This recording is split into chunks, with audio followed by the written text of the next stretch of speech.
एक ऐसी पवित्र जगह है जहां हर मजहब के लोग झुकाते हैं सिर। एक ऐसा दरबार जहां से कोई खाली हाथ नहीं लौटता। क्या है वो अदृश्य शक्ति जो हर मन्नत को पूरा करती है? क्या वाकई में ये चमत्कारों से भरा है? जी हाँ दोस्तों, आज हम बात कर रहे हैं राजस्थान के अजमेर शहर में स्थित अजमेर शरीफ दरगाह की। क्या है इस दरगाह का रहस्य? क्या इस दरगाह को हिंदू मंदिर को तोड़ के बनाया गया था? और क्यों आज ये दरगाह सिर्फ भारत ही नहीं पूरी दुनिया में चर्चा का विषय बना हुआ है? ख्वाजा मोइनुद्दीन चिश्ती की दरगाह को लेकर यह दावा किया जाना कि इसे हिंदू और जैन मंदिरों को तोड़कर बनाया गया था। इस दरगाह के सर्वे की मांग वाली याचिका अदालत ने स्वीकार भी कर ली है।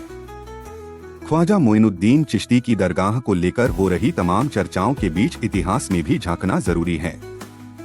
आज हम आपको अजमेर शहर के साथ ही ख्वाजा मोइनुद्दीन चिश्ती की दरगाह के इतिहास के बारे में भी बहुत अहम और ठोस जानकारी बताएंगे।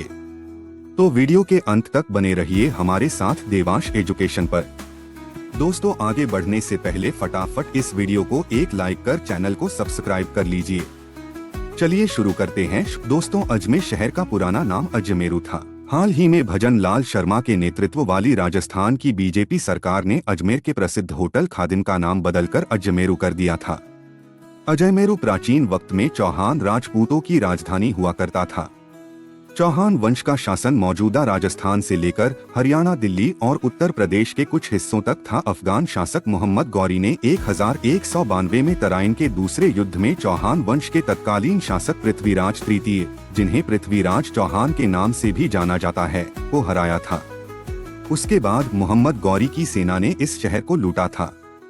अजमेर निवासी हरबिलास सारदा ने अपनी पुस्तक अजमेर हिस्टोरिकल एंड डिस्क्रिप्टिव 1911 में लिखा है कि मोहम्मद गौरी की सेना ने अजमेरू में हत्याएं की, लूटपाट की और मंदिरों के मुहर स्तंभों और नीम को नष्ट कर दिया। हरबिलास सारदा की पुस्तक का उल्लेख अजमेर न्यायालय में दायर याचिका में भी किया गया है। सारदा ने अपनी पुस्तक में लिखा है कि अजमेरू शहर 400 वर्षों तक इसी स्थिति में रहा, जब तक कि मुगल शासक अकबर ने इसका पुनर्निर्माण नहीं किया। उन्होंने अपनी किताब में यह भी लिखा है कि 15वीं सदी के मध्य तक ऐसा कहा जाता है कि जहां आज ख्वाजा मोइनुद्दीन चिश्ती की दरगाह है, वहां बाघ घूमते थे। इतिहासकार रॉबर्ट हैमिल्टन इरविन ने अपनी किताब some account of the general and medical topography of Ajmer में एक कहानी बताई है जो उन्होंने अजमेर के सबसे विद्वान खादिम, जिसे दरगाह का सेवक कहा जाता था, से सुनी थी। इरविन लिखते हैं, एक जगह एक प्राचीन मंदिर था जो महादेव का था।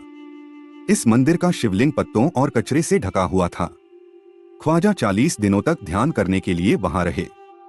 हर दिन वे पेड़ की शाखा पर अपना छोटा सा पानी का थैला लटकाते थे।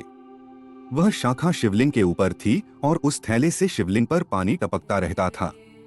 अंत में महादेव बहुत प्रसन्न हुए और शिवलिंग से एक आवाज आई जिसमें ख्वाजा मोइनुद्दीन चिश्ती की स्तुति की गई। ख्वाजा मोइनुद्दीन चिश्ती और भगवान शिव की मुलाकात की इस कहानी के बारे में इरविन लिखते हैं कि इसी वजह से हिंदू भी ख्वाजा साहब का उतना ही सम्मान करते हैं जितना मुसलमान। मोइनुद्दीन चिश्ती 14 साल की उम्र में ही अनाथ हो गए थे। उनकी आध्यात्मिक यात्रा की शुरुआत इब्राहिम कंदोजी नाम के एक बूढ़े फकीर से मिलने के बाद शुरू हुई थी। सियारुलौलिया, जिसमें सूफी संतों की जीवनी दर्ज है, के अनुसार ख्वाजा मोइनुद्दीन चिश्ती 1192 के आसपास फारस से अजमेर आए। अजमेर में मोहम्मद गौरी की सेना के द्वारा की गई लूटपाट और तबाही की वजह से लोगों की परेशानी देखकर मोइनुद्दीन चिश्ती यहीं रुक गए। मोइनुद्दीन अपनी पत्नी बीबी उम्मतुल्लाह, जिनसे उनकी मुलाकात अजमेर में हुई थी, के साथ झोपड़ी में रहने लगे। हरबिलास सारदा अपनी किताब में लिखते हैं कि ख्वाजा मोइनुद्दीन चिश्ती की मृत्यु 1236 में हुई। सारदा लिखते हैं, ख्वाजा मोइनुद्दीन चिश्ती की मौत के बाद उनके शव को उसी कमरे में दफनाया गया जिसमें वह रहते थे, लेकिन उसके ऊपर कोई पक्की मजार नहीं बनाई गई। दोस्तों, इतिहासकारों की माने तो सुल्तान गयासुद्दीन खिलजी ने करीब 1465 में अजमेर शरीफ की दरगाह का निर्माण करवाया था। वहीं बाद में मुगल सम्राट हुमायूं, अकबर, शाहजहां और जहांगीर ने इस दरगाह का जमकर विकास करवाया। इसके साथ ही यहाँ कई संरचनाओं एवं मस्जिद का निर्माण भी किया गया।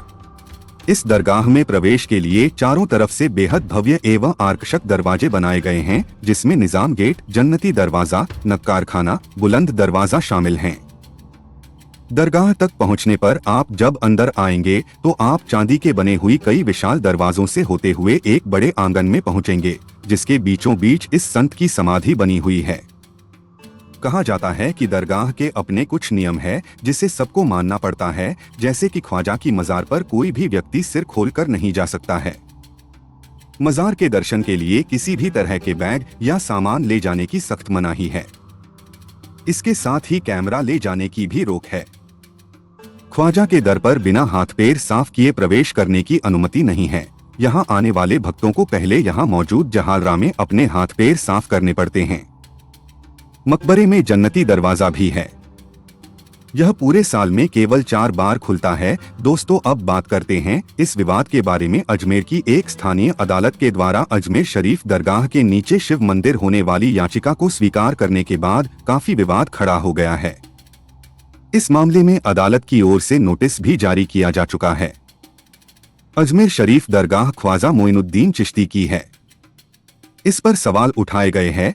अजमेर की अदालत ने केंद्रीय अल्पसंख्यक मामलों के मंत्रालय, आर्कियोलॉजिकल सर्वे ऑफ इंडिया और अजमेर दरगाह समिति को नोटिस जारी किया गया है। यह नोटिस हिंदू सेना के प्रमुख विष्णु गुप्ता की याचिका को लेकर जारी किया गया है। इस दावे में विष्णु गुप्ता ने तो एक किताब का भी जिक्र किया है। उनके मुताबिक अजमेर निवासी हर विलास शारदा नाम की किताब 1911 में लिखी गई थी। उस किताब में दावा हुआ है कि दरगाह की जमीन पर पहले भोलेनाथ का मंदिर था। वहां भगवान शिव की पूजा होती थी, उनका जलाभिषेक किया जाता था। यहाँ तक दावा हुआ है कि दरगाह परिसर में मौजूद 75 फीट लंबे बुलंद दरवाजे के निर्माण में मंदिर के मलबे के अंश मिले हैं। 27 नवंबर को सैयद सरवर चिश्ती, जो अंजुमन कमेटी के सचिव हैं, ने कहा, अदालत आदेश की प्रति मिलने पर वकील से मामले को लेकर चर्चा की जाएगी। न्यायिक प्रक्रिया के तहत निर्णय लिया जाएगा। कोर्ट में दावा मंजूर होने के बाद खादिमों की संस्था के सचिव ने कहा कि दरगाह आस्था और सांप्रदायिक सौहार्द का प्रतीक है। मामले में कोर्ट ने इस मामले में अल्पसंख्यक मंत्रालय, दरगाह कमेटी और पुरातत्व विभाग को नोटिस जारी किए और जवाब पेश करने के लिए 20 दिसंबर की तारीख तय की गई। इस मामले में अंजुमन कमेटी के सचिव सरवर चिश्ती ने कहा है कि अजमेर शरीफ की दरगाह यूनिटी इन डाइवर्सिटी और सांप्रदायिक सौहार्द का प्रतीक है। उन्होंने कहा कि अफगानिस्तान से लेकर इंडोनेशिया तक यह इस्लाम का बड़ा मरकज है और इसे मानने वाले करोड़ों लोग हैं। उन्होंने कहा कि यह रोज रोज का तमाशा हो रहा है और ऐसा नहीं होगा कि हम इसे सहते रहेंगे। वैसे विवाद तो कई सालों से ज्ञानवापी मस्जिद को लेकर भी चल रहा है। उस मामले में भी कई बार कोर्ट में सुनवाई हो चुकी है, सर्वे भी हुआ, लेकिन कोई फैसला अभी तक नहीं आया। फिलहाल इस मामले में आगे क्या होगा ये तो वक्त ही बताएगा।